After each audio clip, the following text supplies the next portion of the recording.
正在访问印度的维吾尔研究中心主席阿卜杜哈克木·伊德里斯先生表示，印度对维吾尔人的支持实际上有利于印度的国家安全和国家利益。总部位于华盛顿特区的维吾尔研究中心主席阿卜杜哈克木·伊德里斯先生说，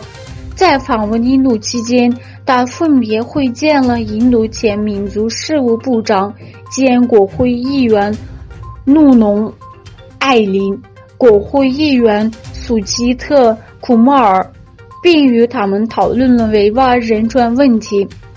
据维吾尔研究中心信息，他向各位政客和非政府组织代表赠送了他的著作《红色革命：中国掠夺突厥伊斯兰世界和维吾尔种族灭绝》、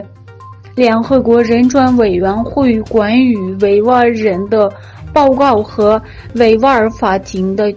裁决。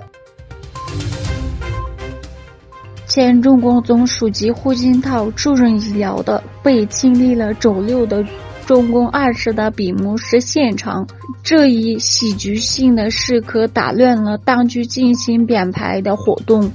中共官媒称，在闭幕会议期间，胡锦涛感觉身体不适，工作人员为了他的健康状况着想，陪他到会场外的房间休息。现在他好多了，不过法新社在事发现场拍摄的录像显示，这位看上去很虚弱的老人似乎不愿离开北京人民大会堂的前排，他坐在中国国家主席习近平的左边。日本首相安田文雄10月21日至23日访问澳大利亚。10月22日与澳大利亚总理阿尔巴尼斯举行会谈，日澳两国发表了新的共同安全宣言，双方承诺未来也会在能源稳定供给上合作。日本政府将澳大利亚定为特殊战略伙伴。新的共同安全宣言称，倘若发生可能影响日本和澳大利亚及周边地区的经济情况时，双方将相互协商考虑应对措施。宣言还计划加强日本自卫队和澳大利亚军队之间的合作，例如进行联合演练、共享军事措施等。梵蒂冈表示，在与中国经过适当协商和评估后，同意将关于主教任命的临时协议有效期再次延长2年。